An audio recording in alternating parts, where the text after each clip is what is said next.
curiosity is often described as having the desire to learn. It's also about making the effort to learn. Sometimes our expectations of what we should be learning can prevent us from getting curious about what we could be learning. That's why I describe curiosity as a practice, and it's harder to do than it looks. I will share with you how to practice curiosity, not when it's easy, but when it's hard. I'll start by telling you when I didn't want to be curious because of an experience that left me feeling humiliated. At the time, I had already established a company coaching teams to be more curious, and yet it was this experience that taught me curious people like me can't always be curious. So, there I was, opening up a 100-person 2-day conference held online. In the middle of my presentation, someone unmutes herself on Zoom to tell me, "This is a waste of my time." That person, who I will refer to as Kay,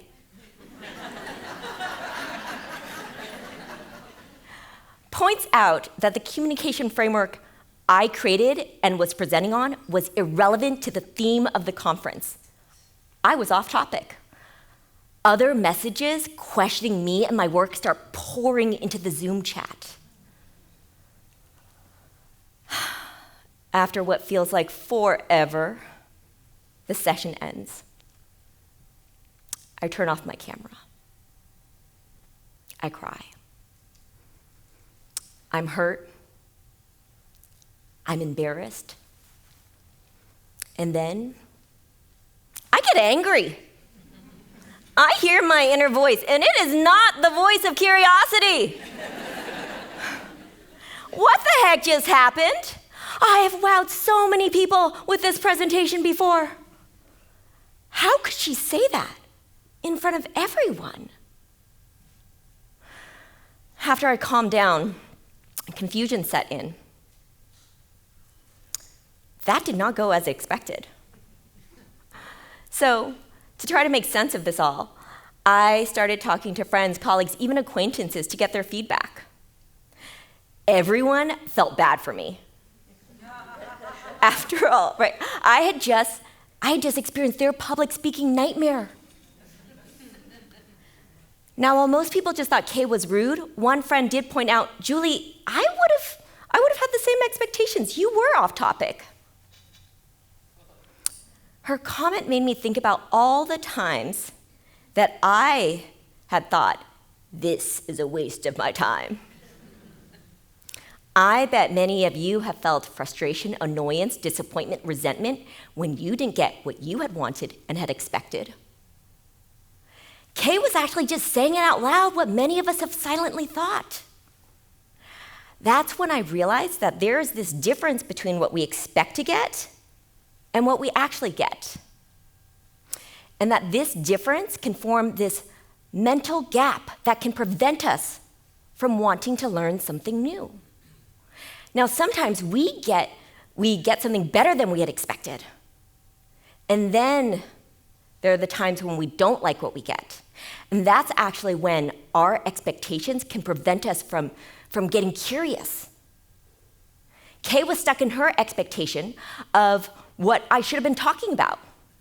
I was stuck in my expectation of how she should have reacted to my presentation. At the time, neither of us could be curious about one another. All of this got me thinking about curiosity itself. What if we were to slow down, take time to get curious about why we were so resistant to exploring that new thing waiting for us on the other side of the gap? Could asking ourselves questions, practicing inward curiosity, learning about ourselves, actually help us cross this gap? That's when I realized curiosity is a practice. And it can take a lot of work to try to understand these expectations we have so that we can then overcome them. Practicing curiosity is harder than it looks. It's something we can choose to do and choose not to. I started to explore this connection between our expectations and curiosity. I polled hundreds of people at different organizations, asking them, hey, what makes it hard for you to be curious? I gave them 3 scenarios to rank in terms of what they found most challenging. Number 1, learning something new outside your comfort zone. Number 2, overcoming your unmet expectations. And number 3, learning from someone who you really disagree with. Yeah, right? And you're thinking, what? You know what? What was top ranked consistently? Overcoming our unmet expectations. So there are the times when the gap between what we expect to get and what we actually get are pretty small. And these are the gaps that are easy to cross. And then there are also some gaps that we just decide we're just going to ignore, we're going to overlook. And then there are the big gaps in our life that are hard to cross, even though we know we should try. Now, these are the big gaps that, when left untended, can grow and can become divides. These divides can become conflicts. These conflicts can become wars. If we can't practice curiosity when the stakes are low in our own personal lives, how can we possibly do it when the stakes are high and involve so many more people? Here's the thing about this gap. Here I am on my side, standing in my expectations, feeling pretty comfortable and validated here, even though I know we can't learn anything different by staying here. Plus, our view of what is on the other side is limited. I think I know what's over there when I really don't. We actually can't know more unless we're willing to move closer. We can only learn and experience new things when we are willing to cross these mental gaps that exist within us. You want to know what's on the other side? I'll show you. I will take you through 3 steps to practice curiosity to cross the gap. Step 1 is assess. That is to assess our readiness to be able to lift ourselves out of these expectations that have been holding us down. To do this, I want you to imagine someone who did something you think they shouldn't have done, or said something you think they shouldn't have said. Maybe they angered you, annoyed you, or just let you down. This person could be a friend, a colleague, a relative. Could also be someone you don't even know personally. Thinking about this person? All right, now I want you to ask yourself 2 questions. Here's the first question. Do I want them to learn from me? Yes, of course you do. All right. Yes. All right. Let's go on to the second question, which is a bit harder. Am I willing to learn from them?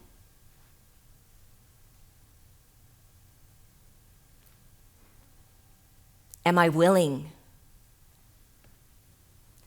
Do I choose to practice curiosity? If you found it hard to say yes to this second question, you are not alone. Let me share with you an example from my own life. I'm going to talk about my mom. She loves to tell me what to do. She still calls to remind me to wash my hands. And she tells me not to eat deep fried food. And I love deep fried food. I expect her to treat me like the adult that I am. Yet she sometimes treats me like a child. So when I interact with my mom, I have to ask myself these 2 questions. Do I want her to learn from me? Of course I do. Am I willing to learn from her? Well, it depends on my mood. This just shows how sometimes we have to practice curiosity again and again, even with the same people. And that each time that big gap appears, we have to assess our readiness to step away from it. So let's just assume that you're ready to leave behind your expectations so that we can move on to step 2, which is to ask. Now, this isn't about asking other people questions. This is about asking yourself tough questions about those expectations that you just left behind. Now that you have some distance between them, you can be a bit more objective. You can ask yourself questions like, what are my expectations? What are they based on? Why? How do I feel when they're not met?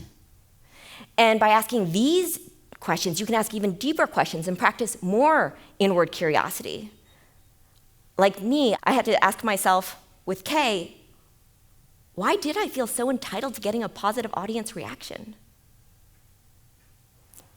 And with my mom, why do I still feel so annoyed even though I know she's telling me this out of love?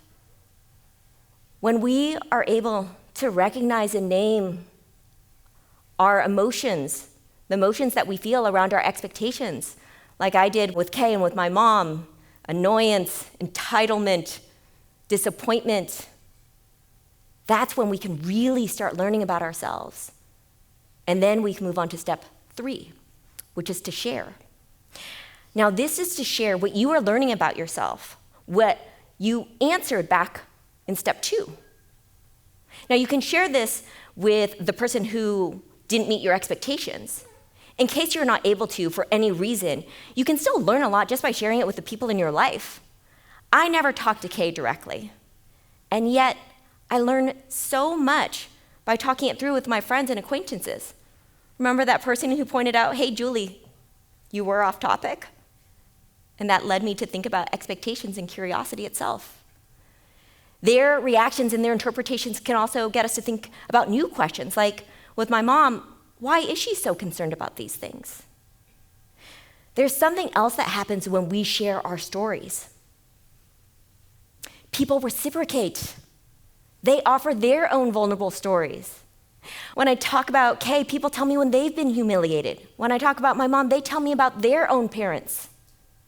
When we share what we are learning about ourselves, instead of just keeping it all in, we all get to learn together. All right, here we are, about to step onto the other side of the gap. Woo. Here it is. Wow, you know what? From this angle, my expectations look really different. And so does what I get. In fact, I am able to learn and experience new things that I couldn't even imagine were possible when I was back there, stuck in my expectations. I'm able to learn new things about myself. I can feel closer to my mom because I realize that she is not treating me like a child. She's treating me like her child. I am able to make new meaning and feel empowered from that experience where I had felt before humiliation. I'm able to appreciate how our expectations can prevent curious people from being curious. I can admit when I myself am not curious. We can't help having expectations, whether they are conscious or not. We will never be curious enough to eliminate all the gaps. It's not about preventing the gaps from forming. It's about choosing to cross them when they do emerge. That's why curiosity is a practice. We just have to keep doing it again and again. None of us is perfect in our practice. I still get annoyed at my mom sometimes. Now, each time someone chooses to practice curiosity in their own life, they show others that it's worth doing.